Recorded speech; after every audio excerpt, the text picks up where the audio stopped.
नमस्कार दोस्तों, मैं डॉक्टर सर्वेश कुमार सिंह, आयुर्वेद चिकित्सक, आप सभी का अपने यूट्यूब चैनल आयुर्वेद संजीवन पे हार्दिक स्वागत करता हूं। दोस्तों, अगर आप हमारे चैनल पर पहली बार आएँ तो आप इस चैनल को सब्सक्राइब कर लें ताकि स्वास्थ्य से संबंधित, एनोरेक्टल से संबंधित आपको नई जानकारियाँ मिलती रहें। और दोस्तों, इस वीडियो को पूरा देखें ताकि आपको पूरी जानकारी मिले। दोस्तों, लाइव क्लिनिक स्टार्ट हो गई है। लाइव आयुर्वेदा क्लिनिक प्रति सैटरडे हर शनिवार को शाम 7 बजे हम आपसे लाइव जुड़ रहे हैं।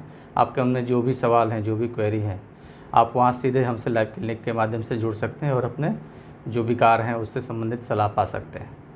दोस्तों, आज का जो विषय है एनोरेक्टल विकार से संबंधित गुदा रोगों के अंतर्गत एनल फिशर जो होता है, शुरुआत में वो एनल फिशर एक्यूट फिशर के अंतर्गत आता है और फिर वही फिशर धीरे धीरे जैसे बार बार वहाँ पे घाव लगती है, वो पुराना हो जाता है तो उसको क्रोनिक फिशर करते हैं। आज हम बात करेंगे दोस्तों एक्यूट एनल फिशर और क्रॉनिक एनल फिशर में डिफरेंस क्या है, आखिर कैसे हम उसको जज करेंगे, डायग्नोस करेंगे कि अब ये हमारा फिशर जो है क्रॉनिक फिशर में तब्दील हो गया है। तो दोस्तों, आइए आज इसी टॉपिक पर हम आपसे चर्चा करते हैं।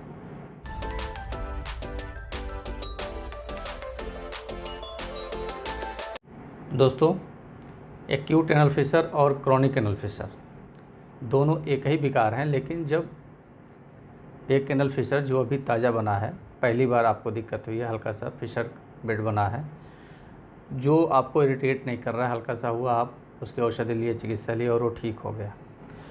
फिर वही एनल फिशर अगले 2 महीने, 6 महीने या साल भर बाद फिर इरिटेट करता है, फिर घाव होता है, फिर अगले 6 महीने बाद फिर परेशानी होती है। तो वही फिशर धीरे धीरे धीरे धीरे वहाँ पे जो एनल कैनाल होता है, पैखाने के रास्ते का जो द्वार होता है, वो ऊपर पोस्टीरियर और इंटीरियर दोनों साइड में हो सकता है, ज़्यादातर इसी साइड में होते हैं। वहाँ पे जो घाव बार बार जो घाव बनता है वही फिर क्रॉनिक फिशर में तब्दील हो जाता है। यानी कि फिशर एक ही है, आपको एनल फिशर ही है, गुदा द्वार पे जो घाव बनता है, जो कट लगती है, उसी को एनल फिशर कहते हैं, जिसमें कि पैखाना टाइट होने की वजह से या आपका एनल स्पाज्म, पैखाने के रास्ते का ज़्यादा टाइट होना, सकरा होना, जिससे कि आपका जो मोशन है, मल है, वो आसानी से नहीं निकल पाता है। ऐसी स्थिति में वहाँ पे एक टीयर बनती है, कट बनता है, एक जगह बनता है, तब जब जाके आपका शौच बाहर निकलता है। तो उससे जो कट लगती है उसी को एनल फिशर कहते हैं। वही एनल फिशर, वही घाव अगर बार बार आपके शौच के रास्ते पे हो रहा है तो धीरे धीरे क्रॉनिक में तब्दील हो जाता है। यानी कि पुराने में, यानी नया रोग है तो वो एक्यूट है, पुराना हो गया तो क्रॉनिक। क्रॉनिक मतलब पुराना, यानी कि वहाँ पे बार बार चोट लगने से, घाव लगने से वो चीज़ जीर्ण हो गई, कठिन हो गया है, तो उसको क्रॉनिक फिशर कहते हैं। डिफरेंस जो भिन्नता होती है दोस्तों, एक्यूट फिशर और क्रॉनिक फिशर, तकलीफ़ दोनों में एक बराबर ही होती है। जहाँ तक मेन जो डिफरेंस होता है वो कष्ट, वहाँ पे जो इचिंग होती है और जो एक गड़ने, एक चुभन जैसे जो टेंडेंसी होती है, क्योंकि वहाँ का जो फिशर बेड है वो धीरे धीरे फाइब्रोस्ट हो गया है। बार बार वहाँ चोट लगते जैसे मान लीजिए कि चोट लगा, हील हो गया, फिर चोट लगा, फिर हो गया, तो वहाँ की जो म्यूकस मेम्ब्रेन होती है, म्यूकोसा होती है, वो इरिटेट होकर बार के वहाँ पे फाइब्रोसिस हो जाती है, यानी कि वो नरम नहीं रहती, कड़ी हो जाती है। ऐसे स्थिति में बैठने में, यहाँ तक कि ड्राइविंग करने में, आप चल रहे हैं तो भी उसमें एक हल्की सी चुभन या किसी मरीज़ में बहुत ज़्यादा गड़ने जैसी जो कंडीशन आती है, ये क्रॉनिक फिशर के लक्षण है। एक्यूट फिशर में गड़ने जैसी कोई लक्षण नहीं आती, क्योंकि ऐसा कोई फिशर बेड बना नहीं रहता है, यानी कि वहाँ पे उतनी फाइब्रोसिस नहीं रहती है। दूसरी कंडीशन है दोस्तों इस इचिंग, वहाँ पे जो एक इचिंग होती है, जैसे कलबलाहट, जैसे आपको सेंसेशन होता है कि वहाँ पे कुछ रेंग रहा है, कुछ चींटी जैसे काट रही, कुछ कीड़ा रेंगने जैसी जो कंडीशन होती है, वहाँ पे ये सेंसेशन आपको क्रॉनिक फिशर में ज़्यादा महसूस होगा। एक्यूट एनल फिशर में ऐसा नहीं होगा। और ख़ास तौर से जो कष्ट है दोस्तों, एक्यूट एनल फिशर जो होता है उसमें आप हो सकता है कि हल्की फुल्की दिक्कत हो तो आप केवल सेकाई करें या कोई भी वहाँ पे जेली वगैरह लगा लें तो उससे आराम मिल जाता है, या कोई भी 1 हफ्ते 10 दिन की आप औषधि लेंगे तो ठीक हो जाएगा। लेकिन वही फिशर धीरे धीरे जब क्रॉनिक फिशर में तब्दील हो जाता है, पुराना हो जाता है, तो वो सामान्य मेडिकेशन से जल्दी कवर नहीं होता है। कभी कभी उसमें 6 महीने तक लग जाते हैं कंजर्वेटिव ट्रीटमेंट में, यानी कि मेडिसिनल ट्रीटमेंट को मैनेज करने में, उससे ठीक होने में 6 महीने तक लग जाते हैं क्रॉनिक एनल फिशर के मरीज़ ठीक होने में। क्योंकि वहाँ की जो फाइब्रोसिस होती है दोस्तों, वो वहाँ पे हेल्दी टिश्यू जनरेट होने नहीं देती।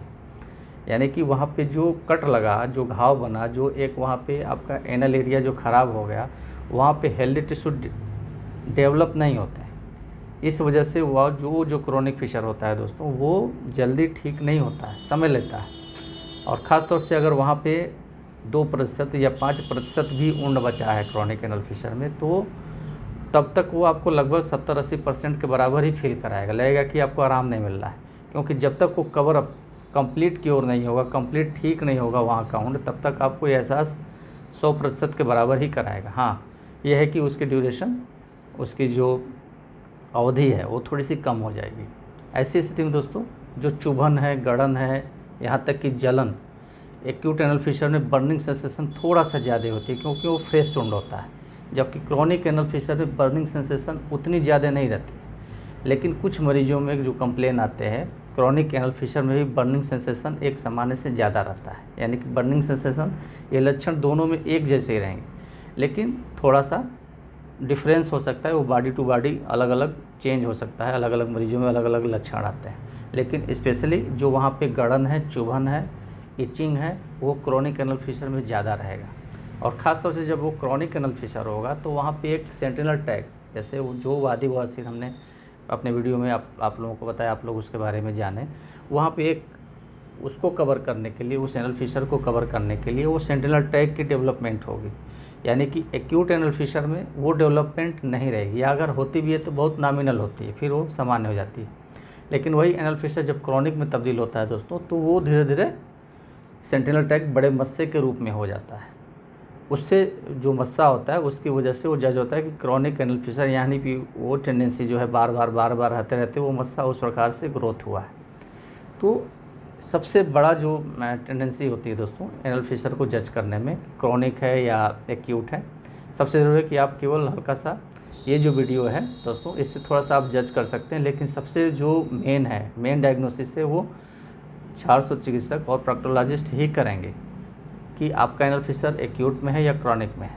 आप इस टर्म से आपको घबराना नहीं है कि एक्यूट है कि क्रोनिक है। गुदा रोग के अंतर्गत जो भी इस प्रकार के रोग हैं, चाहे वो एनोरेक्टल में आपका पाइल्स है, फिशर है, फिस्टुला है, हर व्याधि की अपनी अपनी एक सिवियरिटी होती है, एक अलग अलग लक्षण होता है, और हर व्याधि मरीज को परेशान करती है। इसलिए जो टर्म है, जो यूट्यूब वीडियो में जो आप अलग अलग लोगों के वीडियो देखते होंगे, उस टर्म से आपको घबराना नहीं। सबसे ज़रूरी है कि आपको जो परेशानी है उसको लेते हुए आप एक्सपर्ट से मिले, चिकित्सक से मिले, और उनके अनुसार अपनी चिकित्सा को फॉलो करें। सबसे ज़रूरी यही है दोस्तों, इसका ध्यान रखें। यानी कि आपको किसी भी कंडीशन में घबराना नहीं, बहुत हाइप नहीं होना है कि नहीं हमको ये क्या हो गया। नहीं, गुदा मार्ग है, हम वहाँ के रास्ते का इस्तेमाल कर रहे हैं, तो एक चीज़ आती है, दूसरी चीज़ आती है, तो ये चीज़ें थोड़ी बहुत लगी रहेगी। हाँ, अगर हम अपना रूटीन ठीक रखते हैं तो उस प्रकार की टेंडेंसी जल्दी भविष्य में नहीं आएगी। तो इसका ध्यान रखें दोस्तों। क्रोनिक एनल फिशर और acute anal fissure, chronic anal fissure अगर वो ठीक से ट्रीट नहीं हुआ तो वहाँ पे फिर एब्सेस कैविटी, इंटरनल फिस्टुला या कंप्लीट फिस्टुला भी बन सकता है। क्योंकि वहाँ की जो फाइब्रोसिस है, जो फाइब्रोसिस होगी बार बार चोट लगने से, वहाँ पे जो हेल्दी टिश्यू जनरेट नहीं हो रहा है, तो वो इन्फेक्शन है वो भीतर की ओर से डेवलप होना शुरू हो जाता है। स्वाभाविक है, हमारे शरीर में कुछ ऐसी चीज़ें अगर रहेंगी तो हमारा शरीर कुछ प्रतिरोध करेगा। ऐसी स्थिति में वहाँ पे पस बना सकता है, पस ड्रेन हो सकता है। तो क्रोनिक फिशर तब्दील हो सकता है बगंदर में, फिस्टुला में, एनल एब्सेस में, पेरी एनल एब्सेस में, ये सब चेंज हो सकता है इंटरनल फिस्टुला में। तो दोस्तों ऐसी स्थिति में जो क्रोनिक फिशर होता है, इसमें सारे लक्षण आते हैं। एक्यूट एनल फिशर में इतने सारे लक्षण नहीं आते हैं। आप उसकी अगर ठीक से ट्रीटमेंट करा लें और अपने रूटीन को जज कर लें तो आप एक्यूट एनल फिशर से क्रोनिक एनल फिशर में आप नहीं पहुंच पाएंगे। इसलिए ज़रूरी है दोस्तों, अगर आपको फ्रेश पहली बार कोई दिक्कत आ रही है तो उसमें एक्सपर्ट से एग्जामिनेशन, एक्सपर्ट से ऑनलाइन कंसल्टेशन, जैसे भी हो आप एक्सपर्ट के सलाह के अनुसार उसको फॉलो कर लें, तो आगे भविष्य में, निकट भविष्य में आपको जल्दी कोई परेशानी गुदा रोगों के अंतर्गत नहीं आएगी। दोस्तों ये acute anal fissure, chronic anal fissure के बारे में जो अंतर है, स्पेशली जो डिफरेंस है, इसके बारे में आप जान गए हैं। अगर दोस्तों आपके मन में किसी प्रकार की क्वेरी है, क्वेश्चन है, तो आप दोस्तों कमेंट सेक्शन में कमेंट के माध्यम से अपने सवाल पूछ सकते हैं। और दोस्तों अगर हमसे सीधे आप अपने जो क्वेरी हैं, क्वेश्चन से सीधे हमसे जुड़ना चाहते हैं तो लाइव क्लिनिक स्टार्ट हो गई है प्रति सैटरडे। हर शनिवार को हम लाइव क्लिनिक पे जुड़ेंगे आपसे शाम को 7 बजे। शाम को 7 बजे दोस्तों, शनिवार को, प्रति शनिवार को। इसलिए हमने यह टाइम पीरियड फिक्स रखे हैं कि आप इस दिन का वेट करके, फिक्स पीरियड ये नहीं कि हम कभी भी लाइव क्लिनिक स्टार्ट कर देंगे। आप उस ड्यूरेशन में आप हमसे जुड़ सकते हैं। आपके जो भी विकार हैं, बीमारी हैं, चाहे किसी भी विकार से संबंधित, तो आप वहाँ पे कमेंट सेक्शन में आपसे लाइव क्लिनिक के माध्यम से जुड़ सकते हैं। दोस्तों, आज का जो विषय था difference between anal fissure, acute anal fissure और क्रॉनिक एनल फिशर, इसके बारे में चर्चा हो गई है। और आपके मन में किसी प्रकार की क्वेरी है तो दोस्तों कमेंट सेक्शन में अपने सवाल ज़रूर पूछें। और साथ ही दोस्तों, इस प्रकार के जो वीडियो हैं अपने जानने वाले लोगों को अधिक से अधिक, ज़्यादा से ज़्यादा लोगों को शेयर करें। दोस्तों, इसी के साथ आज का जो विषय है यहीं समाप्त होता है। नमस्कार।